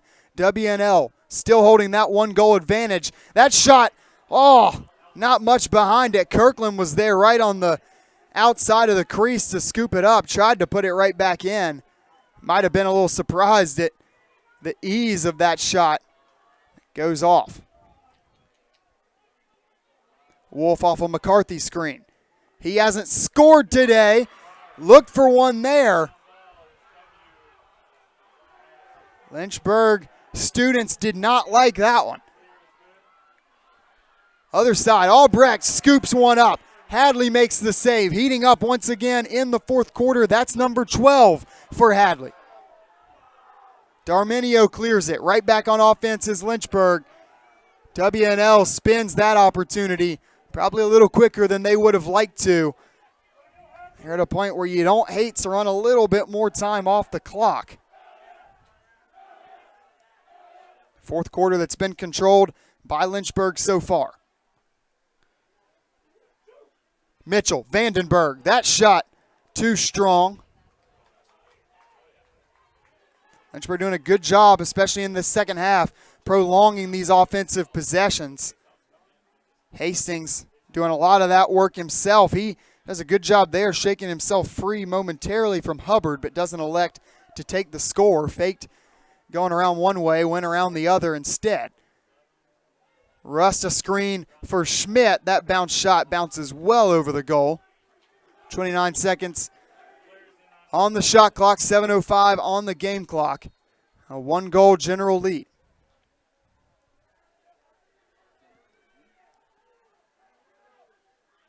Mitchell looking to go down the center of the field, now down the right side. Gives off to Schmidt. Pass inside.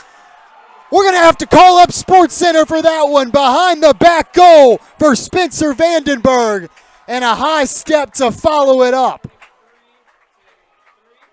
Woo! Going to need to see the replay on that one. Spencer Vandenberg with a little bit of finesse on the equalizer at 10. This was picture perfect all the way. It passes on the money and the little flick off the right shoulder for Spencer Vandenberg.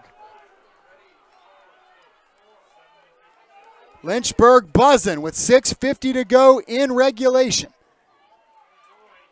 Another instant classic on Shellenberger Field. These two teams trading punches all afternoon long. We're getting into the setting sun and a Lynchburg, Virginia evening.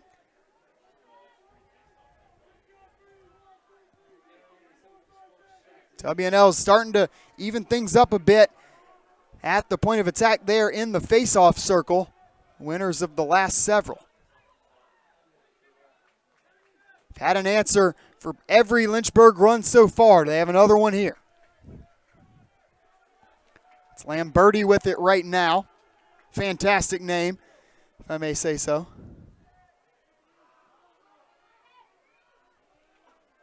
Now it's Picorni behind the net. Zingo guarding him right now. Lynchburg's done a good job on him for the most part. Keeping Washington Lee's single-season record holder for points and assists off the board. This time, though, it is Schnorr. Will Schnorr with the Washington and Lee goal. Line that one up. Nobody was there to contest it. Number 17 standing at 6'8". Takes, I believe, the Elliott assist to cash in on his first goal. Excuse me, his first goal of the afternoon. He is the 9th general to get in the scoring column today. Hillis Burns leading the way with 5 points, 2 goals, 3 assists.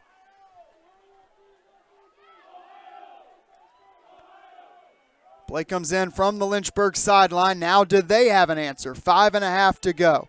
It's Rust, Mitchell, Vandenberg, Schmidt, Voigt, and Hastings.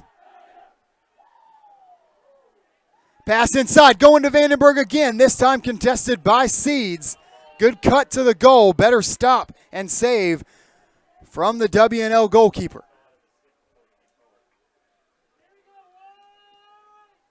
Lynchburg regains possession. No issue on the shot clock. Plenty of time in the game as well. Good defense here from Albrecht. Now Mitchell on the near side. Big possession. Mitchell shot off the mark. Schmidt will keep it in play for Lynchburg. Under 30 on the shot clock.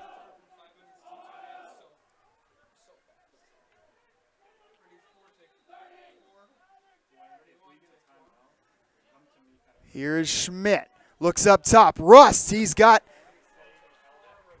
3 in the game already. Was looking for number 4. It's 3 of 12 shooting, so shot hasn't necessarily been there for him, but those 3 goals have come up huge for Lynchburg. And again, shooter's got to shoot. He's got to keep his head up, keep fighting, because he is the leading scorer on the year and on the day right now for Lynchburg. We are going to get a timeout, our first of the fourth quarter. It's going to be called by Washington and Lee. Big offensive possession coming on that side of things as they look to push the lead back out to 2. We got under 4.5 to go. It's an instant classic. Yet another one on Shellenberger Field. The dramatic conclusion on the other side of this break.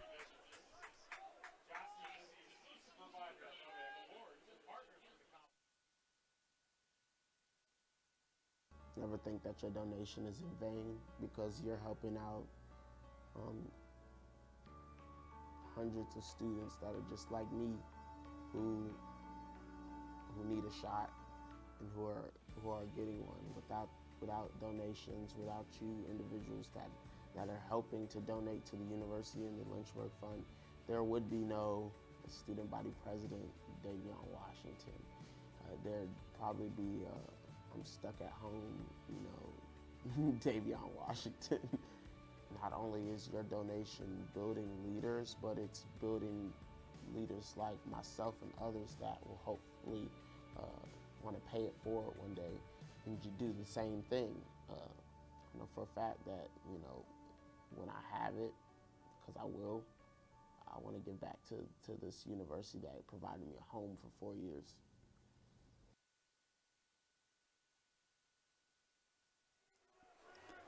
Take a look there at Turner Gymnasium, home to all indoor sports here on campus, outside of indoor track and swimming, of course. And hey, how about the doggos enjoying a nice afternoon day here at Lynchburg, being treated to a very nice day. We're here for all the good doggos in the stands here at Shellenberger Field. On the year, Washington and Lee 2-2 in games decided by 3 or less. Lynchburg on the other side 4-2 in those close games. But it's Washington and Lee, the 1-goal advantage right now, looking for their first ODAC title since 2019. Lynchburg looking for its 3rd in a row. Gonna see a lot of hustle down the final stretch here. That particular instance is going to go the way of W&L. 9th ranked team in the country. Arguably the best squad ever assembled by head coach Gene McCabe. A goal here would be massive in the late stages of this one. They're not going to get it there, but they are going to get a shot clock reset and retain possession. Picorni puts it back into play for the Generals.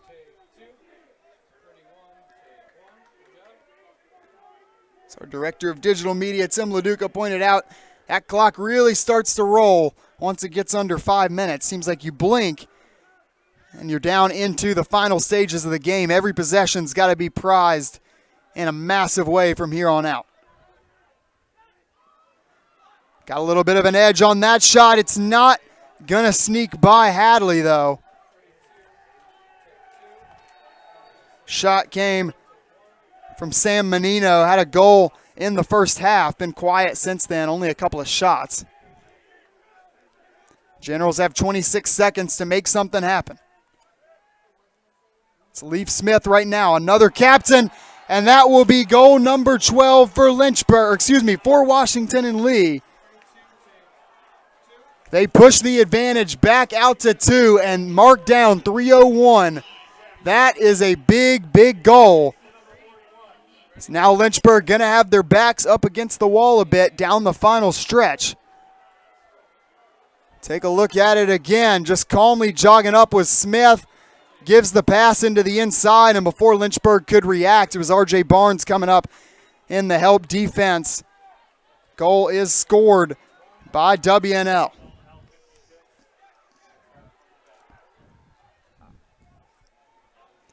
This face-off controlled for Lynchburg. Deep in their own territory now. 2:45 to go, and they got to have 2. Clear it with Merendon.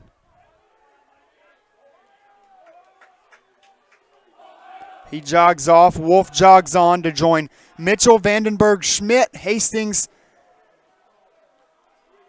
and now Rust. Those are the 6 for Lynchburg. Wolf goes near side to Schmidt. Back up to Wolf, 2-man game. On the near side, Wolf creates space for himself, rips one in. Massive goal from Dylan Wolf, his first of the afternoon and his 3rd straight goal, putting one on the board for Lynchburg since his return.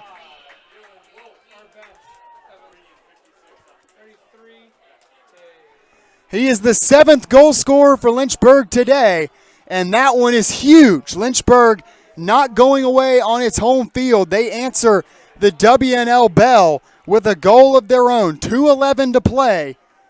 We got us a 1-goal ball game.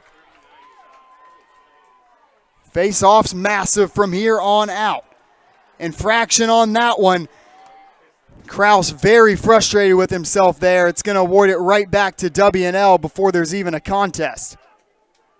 Lynchburg's going to be looking for a big defensive stop. On the other side for Washington and Lee, depending on how much time they run off, could be looking potentially for the game winner.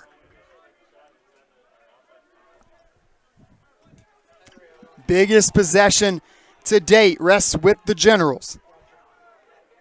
No urgency right now. Menino guarded by Nestor. He gets the first step on him. No lane opens up. Passes back behind the goal to Picorni, who goes right back to him. Cutting. Shot off the mark. Wide right. The side of the Westover dorms. And we're going to get a timeout. We're going to take it with them. We got 82 seconds to go to determine your 2023 ODAC Men's Lacrosse Champion. Lynchburg 11, Washington and Lee 12. They got the advantage. Just a little ways to go.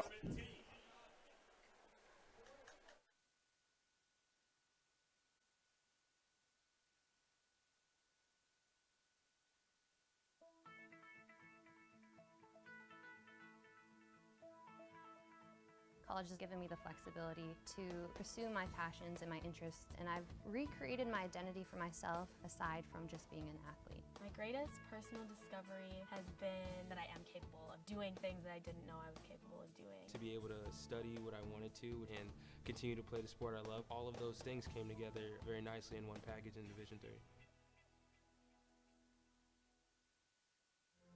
Football has taught me a lot throughout my life. It's definitely had a huge imprint on who I am as a person. Competing at a Division III level created that opportunity for me to go to college.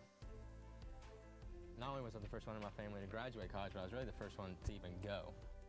Being the first one, I'm breaking that cycle, and now that I've graduated, I'm not sure what's the next step, but I know I have a lot of doors open.